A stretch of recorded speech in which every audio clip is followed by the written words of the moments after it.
Egunon edo arratsaldeon, ongi etorri bideo tutorial honetara. Ane Toledo naiz, Alasne ikastetxeko irakaslea. Bideo honetan, bideo deietan parte hartzen eta bideo dei bat antolatzen ikasiko dugu. Google Meet erabiliz. Google Meet, Google enpresak eskaintzen duen bideo deien plataforma da, eta doan erabili daiteke Google kontu bat izanez gero. Pausuz pausu azalduko dut nola sartu beste norbaitek sortutako bideo dei batean, nola piztu edo itzali kamera eta soinua, eta nola antolatu zure bideo dei propioa, unean bertan egindakoa edo aurretik programatutakoa.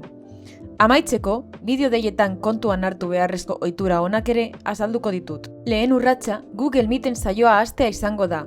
Aplikazio honetara hainbat modutan sar gaitezke. Ordenagailuan, web nabigatzaile bat ireki eta helbide barran meet.google.com idatzi. Google aplikazioetatik zuzenean ere sar gaitezke. Mugikorrean edo tabletean. Google Meet aplikazioa deskargatu behar da Play Store edo App Storeen bidez. Ordenagailuan ez da inolako aplikazio gehigarririk instalatu behar. Google kontuarekin saioa hastea nahikoa da plataforma erabiltzen hasteko. Beste pertsona batek sortutako bideo dei batean nola sartu azalduko dugu orain. Beste erabiltzaile batek sortutako Google Meet bideo dei batean parte hartzeko, lehenik eta behin deiaren esteka edo kodea jaso behar dugu.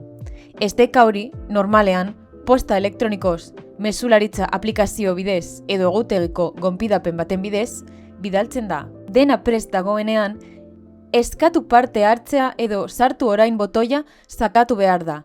Antolatzaileak onartzen duenean, bideo deian sartuko da erabiltzailea. Kamera eta mikrofonoa piztu eta itzaltzea Google Meeten. Google Meet bideo dei batean sartzean, pantailaren behealdean kontrol barrako hainbat ikono agertzen dira.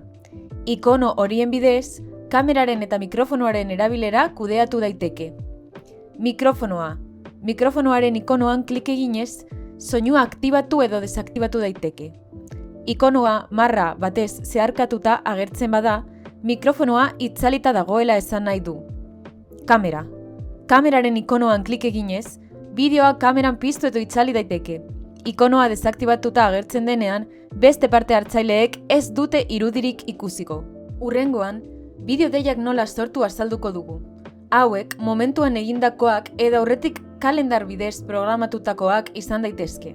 Interneteko nabigatzailean meet.google.com helbidea sartu, edo ireki Google Meet aplikazioa. Egin klik sortu bilera aukeran. Bilerari kode edo izen bat emaiozu, eta ondoren sakatu jarraitu. Azkenik, klik egin sartu orain botoian, eta bilera hasteko prest egongo da. Sortutako bileraren esteka edo kodea kopiatu, eta parte hartzaileekin partekatu, posta edo mezularitza bidez. Aurretik programatutako bideo dei bat sortu, Google Calendar erabilita. Google Calendar webgunera edo aplikaziora sartu. Sortu gertaera berri bat. Gehitu bileraren izena, data eta ordua. Gehitu Google Meet bideokonferentzia edo antzeko aukera hautatu. Horrek automatikoki sortuko du bideo deiaren esteka. Gonbidatu nahi dituzun pertsonen posta helbideak sartu. Gorde eta bidali sakatu. Gonbidapen mezuarekin batera esteka bidaltzeko. Azkenik, bideo dei bat edukitzeko ohitura egokiak aurkeztuko ditugu. Bideo dei batean parte hartzerakoan, garrantzitsua da puntuala izatea, ingurune lasai eta ordenatua egotea, eta hitz egiten ez denean mikrofonoa itzalita edukitzea. Kamera piztuta edukitzea gomendagarria da, egoerari egokitutako janzkera eta jarrera zainduz. Halaber, hitz egiteko txandak errespetatu, eta bileraren garapenean arreta mantendu behar da. Ondorioz, Google Meet urrun dauden hainbat pertsonekin konektatzeko tresna egokia da. Tutorial honetan, aplikazio honek eskuragarri dituen tresna nagusiak aztertu ditugu, eta hemen aurkeztutako informazioarekin arazorik gabe egin ahal izango dituzu zure lehen bilera virtualak. Animatuko zinateke zure lehen bilera Google Meeten bidez programatzen? Eskerrik asko bideo tutoriala ikusteagatik. Baliabide gehiago nahi izanez gero, Google Support kontsultatu ahal duzue laguntza gehigarria jasotzeko. Hemen utziko dizuet esteka. Espero dut bideo honek lagungarria iruditu izana. Agur bero bat.